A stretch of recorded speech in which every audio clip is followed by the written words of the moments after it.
Toque em quem está ao teu lado e diga assim: por favor, não me atrapalhe agora. É momento da palavra de Deus. Amém? Pode ser? Amém? Vamos fazer leitura desse texto? Vamos lá? Você me ajuda? O texto diz, me ajuda, impossível, pois aqueles que uma vez foram iluminados e provaram o dom celestial e se tornaram participantes do Espírito Santo e provaram a boa palavra de Deus e os poderes do mundo vindouro. Versículo 6, e caíram. Sim, é impossível outra vez renová-los para arrependimento, visto que de novo estão crucificando para si mesmo o Filho de Deus e o expondo à ignomia, ou seja, à vergonha pública. Versículo 7, porque a terra que absorve a chuva, que frequentemente, cai sobre ela e produz erva útil para aqueles por quem é também cultivada, recebe a bênção da parte de Deus. Versículo 8 diz, mas se produz espinhos e abrolhos, ou abrolhos, é rejeitado, e perto está da maldição, e o seu fim é ser queimado. Versículo 9, nós vamos fazer a leitura na NVI, que diz, amados, mesmo falando dessa forma, estamos convictos de que coisas melhores em relação a vocês, coisas próprias da salvação. Para aí, vamos orar, vamos falar com Deus, no nome do Senhor Jesus, no nome do Senhor Jesus. Vamos falar com Deus. Deus e Pai, toma as nossas vidas nas tuas mãos, toma cada um de nós nas tuas mãos, fala conosco, fala aos nossos corações, é o que eu quero te pedir, no nome de Jesus. E se você crê, diga amém e amém. Essa mensagem, ela tem um tema, é a quarta parte da mensagem, que diz, já está aí projetada, coisas melhores. Eu vou tentar assim ser o mais breve possível, devido também ao horário, e aí quero te convidar a estar nos próximos cultos, onde a gente, se Deus assim nos permitir, vai estar dando prosseguimento a essa mensagem. Mas eu gosto do apóstolo Paulo, quando ele vira Timóteo, já está no finalzinho da sua carreira, e diz assim: olha, Timóteo, eu combati o bom combate, completei a carreira e guardei a fé. Então vamos lá, eu combati o bom, completei e guardei. Então a gente observa que completar a carreira é de suma importância. Deixa eu repetir isso para você: completar a carreira é de suma importância, e guardar a fé. Esses dias eu tenho falado sobre Billy Graham. Billy Graham, esse grande homem de Deus, deixa eu repetir de novo, esse grande homem de Deus, ele começa o ministério dele com honra e termina com integridade. Porque o mais bonito não é começar bem, mas é terminar bem. Deus nos confiou o ministério, confiou a mim e a ti, e o mais interessante é começarmos bem e terminarmos bem. É certo que eu tenho falado também durante esses dias a respeito de 50 milhões de cristãos que somos, e de 50 milhões de desviados. Então nós temos um dentro da igreja para um que está fora. Éramos para ser então 100 milhões, somos 50. E muitos desses desviados, esse era o meu questionamento, em cima do escritor aos Hebreus, no capítulo 6, do versículo 4, porque o versículo é muito forte. O versículo começa dizendo: é impossível aqueles que uma vez foram iluminados, provaram o dom celestial, se tornaram participantes do Espírito, provaram a boa palavra de Deus e os poderes do mundo vindouro. Sim, e caíram. O texto diz que é impossível renová-los. Só se pode renovar aquilo que um dia foi novo. Então durante muito tempo eu fiquei me perguntando: quem são esses que caíram? O que o texto se refere? Porque se o cara teve todas essas experiências, como que ele caiu? Como que ele caiu? É uma pergunta pertinente. Como que alguém vive tudo isso e cai? O que faltou para essa pessoa? O que aconteceu com ele, com ela, com o caído? Por que caiu? E aí a gente entende que existe uma parte de desviados que caíram e nem sabe que caíram. Outras caíram, cederam o desejo da carne e depois ficaram com vergonha de retornar para a igreja, vergonha de como seria visto pelos irmãos. Caíram. Outras, eu até brinquei que crente não briga, crente tem excesso de comunhão, que se desentenderam entre irmãos. É muito comum isso. Se entristeceram e saíram, caíram. Não é a mesma queda do texto, não é a mesma queda que o texto se refere. Por quê? Porque esses caíram, e eu acredito num grande movimento do Espírito, onde num determinado tempo, esses irão retornar para a presença de Deus. Diga amém se você crê junto comigo. E o mais importante é a gente separar uma coisa da outra. O texto aqui não está dizendo, não está falando, de um crente meia boca. O crente está dizendo, está falando de cristãos que tiveram experiências com Deus. Exemplo disso, o texto quando diz é impossível, ele está dizendo alguém que sofreu um processo de arrependimento. E o que é sofrer um processo de arrependimento? É alguém que está indo numa direção, se arrependeu e agora está dando meia volta. Ele diz é impossível, pois aqueles que foram iluminados, repita comigo, iluminados. Iluminados são aqueles que um dia receberam a revelação. A gente trata muito disso com Pedro. Ele vira para Cristo e diz: tu és o Cristo, o Filho do Deus vivo. Jesus vira para ele e diz: não fosse nem carne nem sangue que tu revelaram, mas o meu Pai que está no céu. Jesus vira para ele e diz assim: Pedro, entende uma coisa? Poder nenhum nesse mundo poderia te dar a revelação que você recebeu. O meu Pai que está no céu, o Espírito do meu Pai revelou o teu espírito. Porque Pedro ali em Cesaré de Filipe estava sendo condicionado à liderança da igreja. Em Cesaré de Filipe é a primeira vez que a palavra igreja é anunciada. Então aqui mostra alguém que recebeu uma revelação, foram iluminados. Baseado em 1 Pedro 2,9, alguém que foi arrancado das trevas para a maravilhosa luz. Então não está falando de uma pessoa qualquer. Isso mexe comigo, amados. Porque como pastor, deixa eu falar para você uma coisa aqui, abrir meu coração. Eu já vi muitos começarem bem e caírem. Triste isso. Começou tão bem, o que houve? Recebeu a revelação, era iluminado, o que houve? O que houve com ele? O que houve com ela? Por que caiu? Então eu volto a dizer, a narrativa desse texto não trata de um cristão que está dando os seus primeiros passos e de repente saiu da presença. Está falando de pessoas com experiências com Deus. Isso é que é importante a gente entender. O texto diz também que provaram o dom celestial. O que é isso, pastor? Provaram o dom celestial. Passaram pelo processo de novo nascimento. E aí continua dizendo assim, e foram, eu tenho que caminhar, e foram participantes do Espírito. Ser participante do Espírito é entender o Evangelho de João, capítulo 14, versículo 17. É compreender a essência do que o texto diz. O texto diz o seguinte: o Espírito da verdade que o mundo, me ajude, que o mundo não pode receber, porque não vê nenhum voz.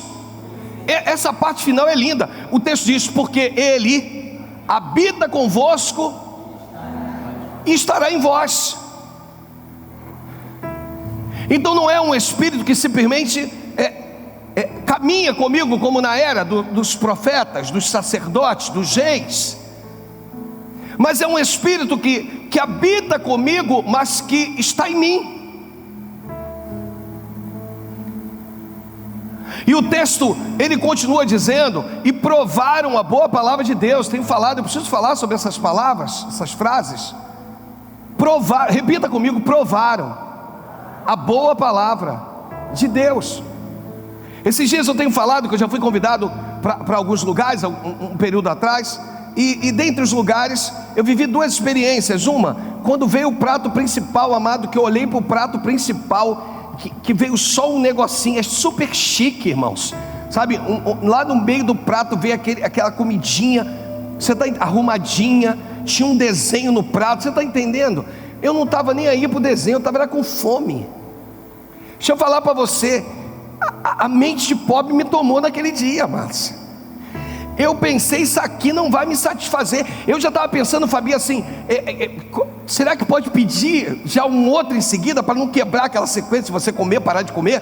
Pede logo os 2, 3, para você comer de uma vez.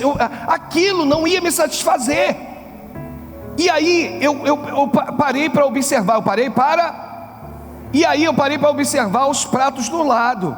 Eu disse, eu tenho que entender qual é o mistério, por que essas pessoas no final fazem cara de satisfeito, dizendo, eu estou satisfeitíssimo. E aí eu observei que elas comiam vagarosamente, saborear, provaram a boa palavra. Aqui é saborear.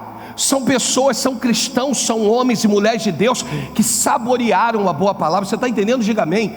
Quantas vezes Deus fala comigo, contigo através de um versículo? Quantas vezes Deus fala comigo, contigo através de uma única palavra na Bíblia, através de um único texto?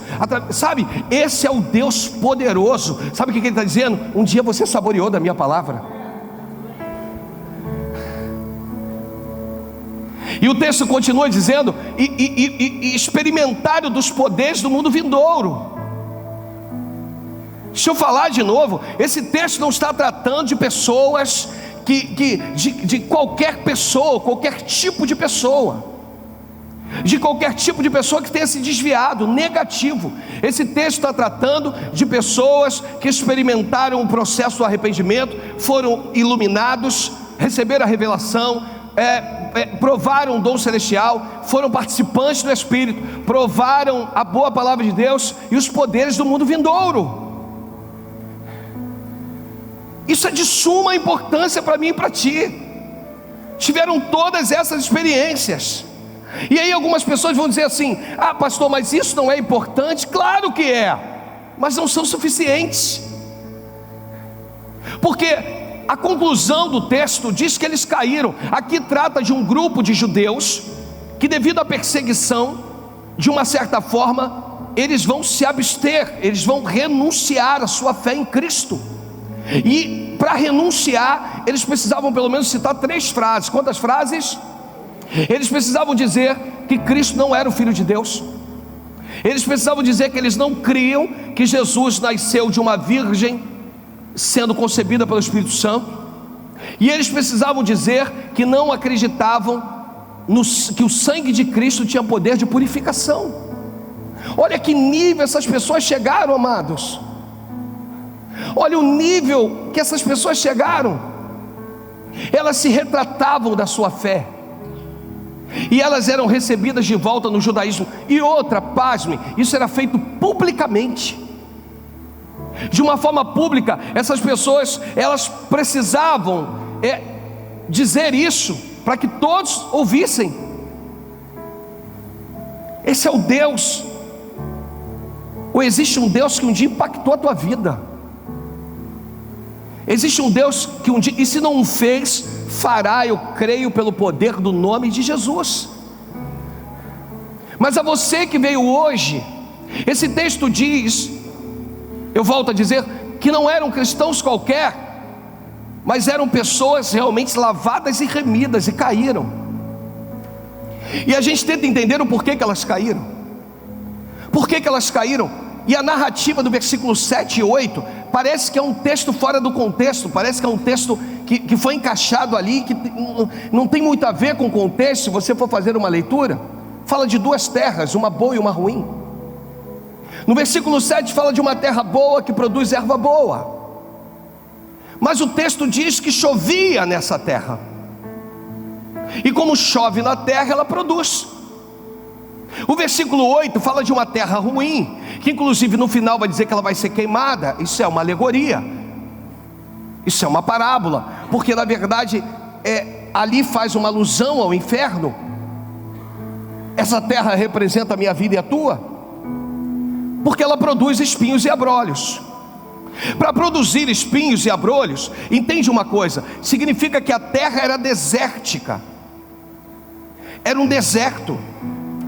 E esses dias eu falei também sobre isso. Bem, se o versículo 7 diz que chovia, o versículo 8 não fala sobre chuva, então a terra do versículo 8, a terra ruim, não tem culpa. Porque como ela vai ser culpada se não chove nela? Só que isso é quebrado no Evangelho de Mateus, no capítulo 5, do versículo 45. O próprio Cristo vai mostrar a bondade do Pai. Esse texto diz: para que vos torneis filhos do vosso Pai Celeste, porque Ele faz, me ajuda, nascer o sol sobre maus e bons, e vir chuva sobre... Olha para mim, essa parte eu gosto de ministrar, talvez ministrei todos os dias. Vira para a pessoa do teu lado e diga assim: para de reclamar, tem chovido na tua terra sim. A gente tem a mania de dizer: ah, mas não está chovendo na minha... Como não está chovendo? Ou tu faz parte de justo, ou tu faz parte de injusto. Ou tu é bom ou tu é mau. E para todos esses tem chuva. Tem chovido na sua terra. Então, pastor, o fato do versículo 8 não narrar chuva significava que não chovia? Muito pelo contrário. O Evangelho de Mateus 5,45 diz que chove. E essa terra que talvez se ache talvez desmerecida, dizendo: ah, só acontece comigo, parece que as coisas só acontecem na minha vida, nada flui, nada dá certo. Quando o texto diz de vocês, amados, eu espero coisas melhores, está falando a respeito de uma caminhada, amados. Uma caminhada com o Espírito. E isso é necessário que a gente entenda. Aí o versículo 7 desse texto esconde algo que é a demonstração de todo um cuidado de Deus. Que Deus não age de forma unilateral. Ele conta comigo, Ele conta contigo. O texto diz: porque a terra que absorve a chuva, significa que a chuva é a maior evidência de Deus, do agir de Deus na minha terra e na tua terra. Só que tem chovido e eu não me relaciono com a água. Tem chovido, mas eu não me relaciono com o Espírito, eu não consigo absorver. Você tem noção de quantas pessoas chegam mal nesse ambiente, e no final de um culto onde 90%, 95% saiu daqui abençoado, no final é capaz de me procurar e dizer assim: pastor, não recebi nada, porque não se relacionam com o Espírito. Aqui eu estou falando de relacionamento. Aqui eu estou dizendo que eu posso viver todos aqueles itens, mas o que eu preciso é continuar me relacionando com o Espírito. Isso é que é importante na minha vida e na tua, é não parar esse relacionamento com o Espírito.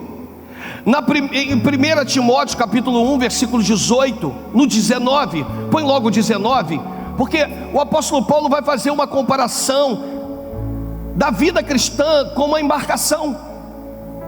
Ele vai virar e vai dizer assim: mantendo a fé, a boa consciência, e a boa consciência, porquanto alguns, me ajuda, tendo rejeitado a boa, vieram a naufragar na fé. Repita comigo: quando Jesus me chamou, Ele me apresentou uma embarcação num porto seguro, e que tinha um destino. Você está entendendo? Diga amém. Qual é o teu destino, amado? É uma palavra chamada salvação. Não tenha medo com o desequilíbrio. Não tenha medo, porque às vezes Deus tem que te arrancar dessa plataforma que tu se acha seguro, para poder te dar equilíbrio em meio ao desequilíbrio, para poder te dizer que agora você vai ser conduzido pelo vento do Espírito. O maior problema da igreja dos dias atuais são os achismos. Você entra na embarcação, no início Deus começa a conduzir a tua embarcação, mas agora você quer tomar o remo. Solta o remo, amados. Deixa o Espírito te conduzir. O processo mais importante da vida de um cristão é a salvação. É um dia poder ouvir: bendito do meu Pai, venha para o gozo eterno. Você vive em dias difíceis, em dias em que o teu adversário vai tentar fazer com que o teu barco naufrague, mas em nome de Jesus, em nome de Jesus, você vai chegar ao outro lado do porto, ao outro porto, que é chamado de salvação, em nome de Jesus. E isso é importante para a igreja. É a igreja entender que nesse processo que tu vai, nesse processo que eu vou, eu preciso me relacionar. É um processo de continuidade de relacionamento com o Espírito. O que ele está dizendo é o seguinte: vocês, eu espero coisas melhores. Não basta viver tudo isso e achar que vai se findar, que vai se acabar, ou que vocês já estão prontos. E a igreja, há 100 anos atrás, 120, 130 anos atrás, a igreja, ela começou a entender o que era o selo do Espírito. Não entristeçais o Espírito Santo, pelo qual foste selado. E a igreja então, ela começou a trazer, as igrejas mais antigas, a trazer um entendimento do selo do Espírito, que as pessoas eram seladas pelo Espírito Santo quando se convertiam de fato e verdade. Só que elas observaram que essas pessoas que se convertiam caíam depois. E aí deu um nó na cabeça dessa igreja mais antiga, dessas igrejas. E aí veio, eu estou ganhando tempo contigo, veio as igrejas mais pentecostais e disseram: não, o selo do Espírito é quando eu falo em línguas estranhas. E as pessoas então se batizavam nas águas, falavam em línguas estranhas e caíam. E aí deu um nó também na cabeça dos líderes das igrejas pentecostais, até que se chegou ao entendimento sobre isso, que o selo pertence ao Espírito Santo. Mas se eu não entender que na minha vida precisa haver um relacionamento com a chuva que desce, que cai na minha terra, diário, se eu não entender que uma vida cristã é uma vida de continuidade, ou seja, se eu não compreender tudo isso, vai ficando tudo muito mais difícil. Segunda Epístola de Paulo aos Coríntios, capítulo 13, põe na NVI, no capítulo 13, versículo 14. Esse texto também demonstra aqui algumas coisas. Eu vou dar aqui uma caminhada para ver se eu consigo chegar aqui em algo para abençoar a tua vida. Diz, me ajuda: a graça, leia comigo: a graça, o amor e a... Eu escutei algo que me abençoou muito, que durante muito tempo a gente, que a graça do Senhor Jesus, que coisa maravilhosa, alguém que morreu por mim, alguém que se deu por mim, eu quero estar debaixo dessa graça, eu quero viver debaixo dessa graça. E aí o amor do Pai, aí você olha, pastor Elisângela, o amor do Pai, você lembra de João 3,16, porque Deus amou o mundo de tal maneira que deu o seu único filho. Bem, se não fosse o amor do Pai, a graça do Filho não se manifestaria. E as consolações do Espírito, ou seja, a comunhão do Espírito. A comunhão do Espírito deve ser uma coisa qualquer, uma coisa não tão importante assim. Mas esse texto, ele fala que eu preciso ter comunhão com o Espírito Santo no meu processo de caminhada. O selo é justamente quando você entende esse relacionamento com o Espírito. Você está entendendo? Diga amém. Quando você compreende esse relacionamento que você precisa ter com o Espírito Santo. Quando Deus chama o apóstolo Paulo, através de uma luz, ele perde a sua visão, não é isso? O apóstolo Paulo perde a sua visão, ele é levado até uma casa. O Senhor Jesus se manifesta e diz: Saulo, Saulo, por que tu me persegues? E ele ali diz: Senhor, a quem eu tenho perseguido? A quem eu tenho perseguido? E naquele exato momento ali, ele entende, ele compreende que aquele Senhor era o Ser Supremo. Jesus vira: a mim, Jesus, que tu tem perseguido. E aí Atos 9, no versículo de número 10, o Senhor dá uma visão a Ananias. O Senhor vira para Ananias e diz assim: Ananias, eu quero que tu vá lá na casa tal, na rua tal, porque lá tem um homem chamado Saulo de Tarso. Eu quero que você, ele está cego, você vai impor suas mãos, estou aqui a grosso modo, porque eu tenho uma obra para realizar através da vida dele. Ananias questiona, se você analisar o texto, há um questionamento de Ananias dizendo: Senhor, será que o senhor não errou de endereço? Esse cara perseguia a gente. E aí Deus vai lá e reforça dizendo: é ele. É ele. Você consegue ouvir o Espírito falando contigo? É ele, é ela. Eu não sei o que tu fez ontem, mas eu sei que o Espírito pode virar para você e dizer: é ele, é ela. O maior problema nosso é que a gente rotula. Eu vou voltar a esse texto. A gente rotula. Joel 2:28. Essa é a maior prova do rótulo. Joel 2:28. O texto diz, me ajude: e acontecerá depois que derramarei o meu espírito sobre todos. Só até aí, só até o ponto e vírgula. Leia comigo mais uma vez. E acontecerá que depois derramarei sobre. Aqui não está dizendo eu derramarei o meu espírito sobre os crentes fiéis. Derramarei o meu espírito sobre uma parte da igreja. O texto é claro, diz: e acontecerá depois que derramarei o meu espírito sobre toda a carne. Sabe qual é o nosso problema hoje? Nós limitamos tanto o poder do Espírito Santo, que quando alguém que nós conhecíamos, que vivia numa vida errada, que vivia numa vida truculenta, que vivia talvez no vício, que vivia completamente desgarrado, mas um dia o Espírito Santo foi lá e convenceu ele e ela do pecado, do juízo e da justiça, e ao invés de nos alegrarmos, nos entristecemos, porque eu quero tentar monopolizar aquilo que não pode ser monopolizado.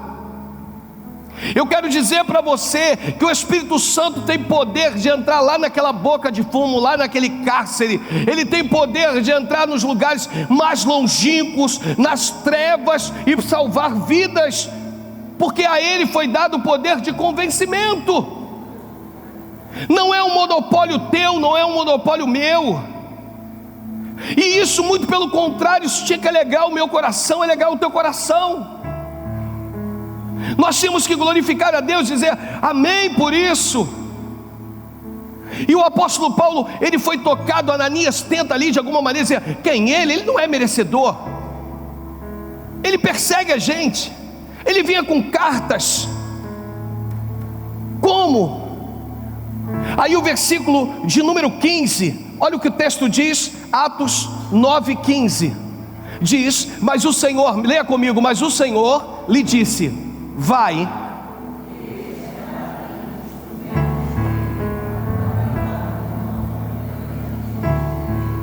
bem como.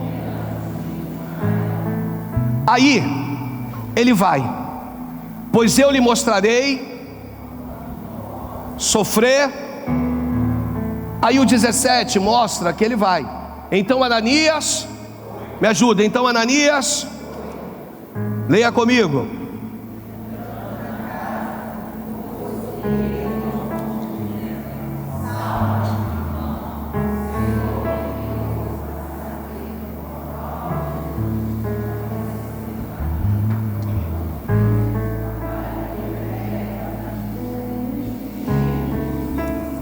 Ananias vai com duas funções específicas. Eu vou caminhar aqui para a gente finalizar essa mensagem. Queria ir mais além, mas não dá.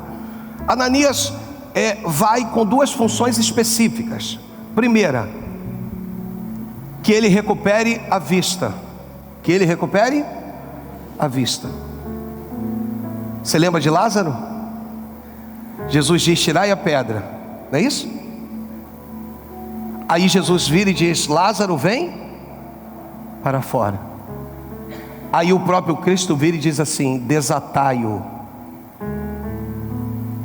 tira a venda dele e deixe-o ir. Eu tenho um caminho que ele precisa percorrer. O papel da igreja é muito simples, amados. É estar atento a que o Espírito há de realizar através de nós esses dias. Você vai lá por dois motivos. Primeiro, você vai, depois da imposição das mãos, ele vai recuperar a visão.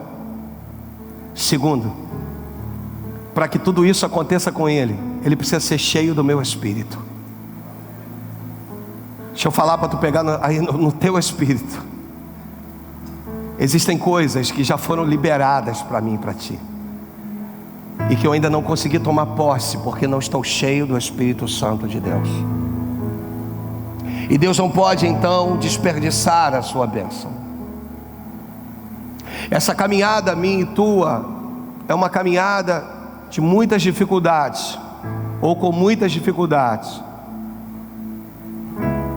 A igreja primitiva tratava o cristianismo com o nome O Caminho. Os perseguidores tratavam como a seita do caminho, daqueles que estavam no caminho. E a igreja era conhecida como a igreja do caminho, aquilo que hoje nós chamamos de igreja evangélica, igreja cristã. Naquele tempo era conhecida como a igreja, como o caminho. E para te fazer entender, em Isaías, no capítulo 35, no versículo de número 8, o texto diz: ali haverá caminho que se chamará o imundo, pois será, e quem quer que por ele caminhe, nem mesmo. Sabe o que significa isso aqui, nem mesmo louco? Está mostrando que às vezes você possui muito conhecimento. Eu gosto de falar disso. Nesse decorrer de 11 anos de igreja, quantas pessoas caminharam comigo que possuíam um conhecimento maior que o meu? Pode ser que você possua um conhecimento maior do que o irmão que está do teu lado. Mas aqui, o poder do caminho, quando nos é apresentado, o texto diz que quem passar por ele não errará, nem mesmo louco. Eu anotei uma frase, essa frase, ela diz: o que nos prende não é o nível do conhecimento que adquirimos, mas a voz que nos sustenta no caminho. Eu falei isso aqui de manhã, eu quero, vem cá Mauro novamente, quero exemplificar para você entender. Imagine você que há um caminho aqui a ser percorrido. Você entende? Diga amém. Eu vou andar com ele no caminho. Tem uma linha aqui, ele está entendendo que tem uma linha, um caminho. Diga amém se você entendeu isso. Só que Isaías, no capítulo de número 30, no versículo, fica aqui, no capítulo de número 30, no versículo 21, esse texto diz assim: quando te desviares para a direita, quando te desviares para a esquerda, os teus ouvidos ouvirão atrás de ti uma palavra dizendo: este é o caminho, andai por ele. Esse texto está dizendo que quando você, nesse período da tua caminhada com Cristo, entendendo que a chegada é numa palavra chamada salvação, combatendo o bom combate, completando a carreira e guardando a fé, enquanto você estiver caminhando com Cristo, entender o que é o selo do Espírito, nessa caminhada, ainda que você tente se desviar para a esquerda ou para a direita, o texto é muito claro, ele diz que haverá uma voz. Essa voz é o Espírito dizendo: filho, não se desvie nem para a esquerda, continua, fica firme, porque eu sou contigo, eu sou o teu Deus. Não pare, porque eu sou. Você está entendendo? Diga amém. Esse texto mostra que em meio às dificuldades da sua vida, o texto ele diz que atrás de ti há uma palavra dizendo: esse é o caminho, andai por ele. O Espírito, ele precisa, ou com o Espírito eu preciso aprender a me relacionar com ele, porque mesmo nos dias maus, mesmo quando você pensar em trilhar um outro caminho, o Espírito vai dizer: filho, esse não é o caminho, volta para ele. Sabe, o Espírito quer ter essa aprovação de você, o Espírito quer ter essa condição que você venha dar a ele, de poder guiar os seus passos, no nome de Jesus. Paulo, ele vai dizer que eu preciso andar no Espírito, andai no Espírito. Paulo, ele vai dizer, e eu encerro, ele vira em 1 Tessalonicenses, no capítulo número 5, no versículo 19, obrigado Mauro, no capítulo 5, no versículo 19, nesse texto, o apóstolo Paulo, é um textozinho pequeno, ele vai dizer, me ajuda? Não apagueis o Espírito. Nós vamos colocar aqui algumas outras versões, por favor, coloca outras para a gente.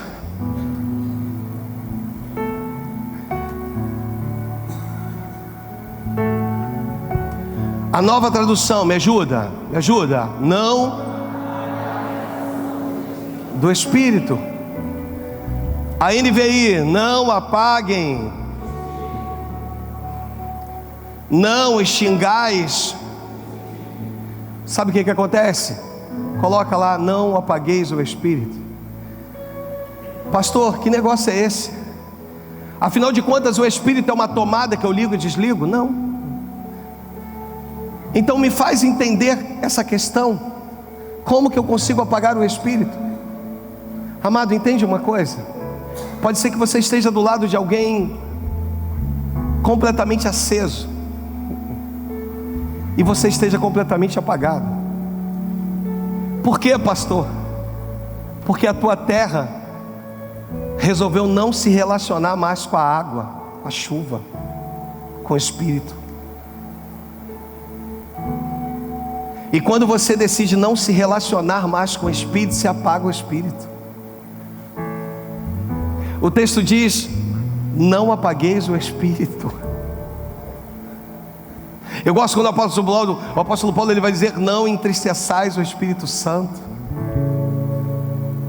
Existem dias difíceis mesmo, amados. Existem dias complicados mesmo. Existem dias que tu olha e tu quer chutar o balde. Eu lembro uma vez que eu recebi no meu gabinete uma jovem casada, e ela virou para mim e disse assim: pastor, esses dias eu falei, eu vou chutar o balde. E aí eu parei para ouvir. E ela falou: pastor, sabe por que eu não chutei? Eu falei: por que, amada? Ela falou: porque Deus virou para mim e disse assim: se tu chutar, tu vai ter que arrumar essa bagunça toda. Dias difíceis podem vir sobre a minha vida e a tua, mas se eu estiver cheio do Espírito, se eu entender que eu preciso andar no Espírito, se eu entender que eu não posso apagar o Espírito, vamos ser sinceros, amados, quando as coisas começam a dar certo, e eu até entendo porque essa igreja não explodiu. Logo que nós abrimos, nós estamos num ponto bom, uma estrutura boa, temos uma estrutura boa. Por que não explodiu, pastor? Claro, aumentou o número de membros, sem dúvida nenhuma. Houve progresso, sem dúvida nenhuma, é notório isso. Mas por que ela não explodiu, pastor? Não explodiu porque possivelmente podia ser que a gente viesse apagar o Espírito. Tem líderes caminhando sozinhos, irmãos. O Espírito já não está com eles há muito tempo. Só que aqui nesse lugar não é melhor que outros, mas nós temos buscado sermos cheios do Espírito Santo. Eu gostei, um pastor que teve aqui, e ele perguntou para a igreja uma quinta-feira: quantos querem ser prósperos? E aí todo mundo: eu quero lançar um ato profético em cima da palavra para a vida de vocês. E aí a grande maioria levantou a sua mãozinha dizendo: eu quero ser próspero. E aí ele citou o texto, Mateus 6,33, para aqueles que desejam ser prósperos. Quando você entende isso aí, amados, Quando você compreende, me ajuda, vai buscar depois. E todas.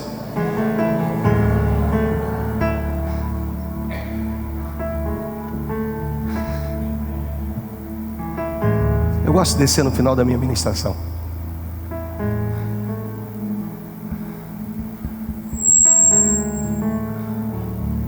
Vamos ler mais uma vez? Buscar e pois.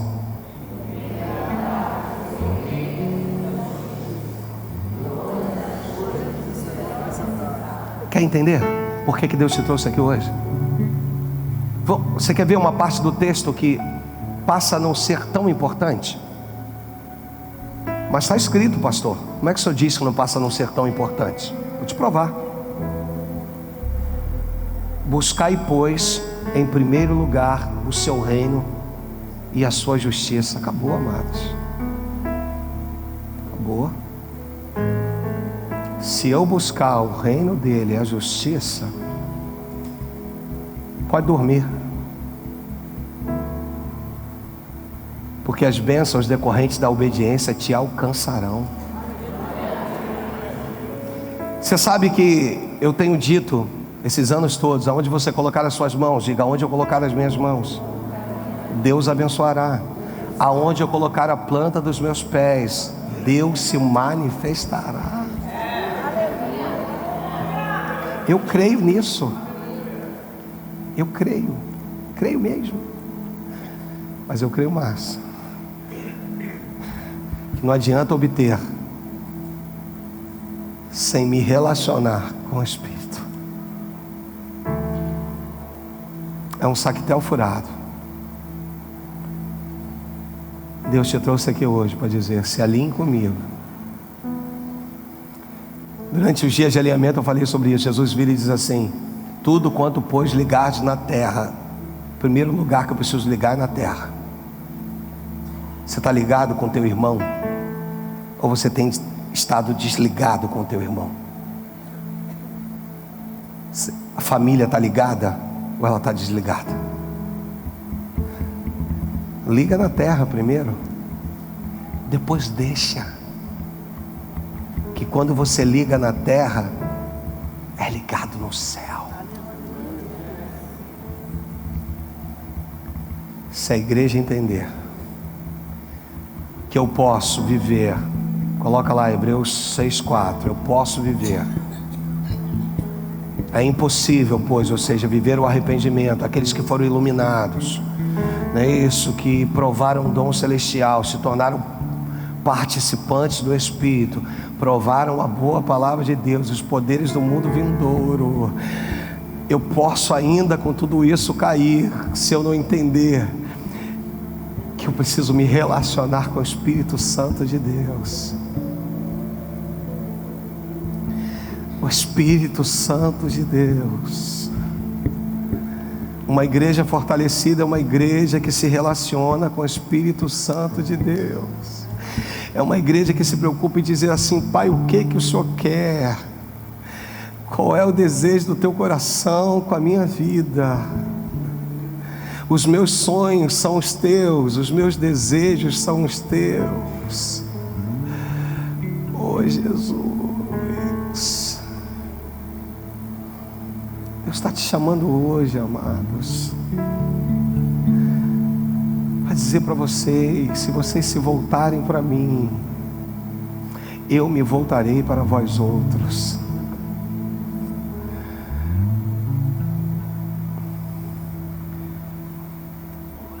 O Salmo 23, a parte final dele, o último versículo, se eu não me engano, o último, quando diz, versículo de número 5, eu já terminei a mensagem, mas só vou contextualizar aqui para você. Salmo 23, versículo 5.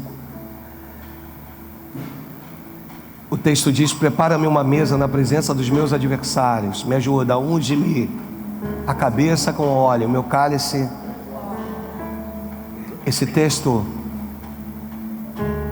ele também trata de Davi, que era pastor de ovelhas, que normalmente ele pegava a ovelha num determinado momento, período do ano, ele untava a cabeça dessa ovelha com azeite, com óleo. O óleo descia cobria a orelha, escorria pelo nariz e pela boca, pelos olhos, nariz e boca,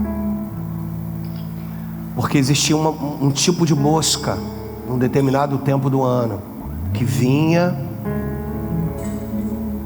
entrava pelos orifícios e chegava no cérebro e comia os bichos. A ovelha sentia uma dor de cabeça tão grande, mas tão grande, que para ela se livrar da dor de cabeça, ela corria, ela ia de encontro à rocha e ela esmurrava a rocha. A dor de cabeça, eu não sei se você já sentiu uma dor de cabeça forte, eu sei porque eu já senti. Tão forte que tu não sabe o que tu vai fazer. Se der 20 comprimidos para tu tomar, tu toma. Ela vinha, eu termino agora, eles já estão prontos ali. Ela vinha, ela corria e ela ia lá e...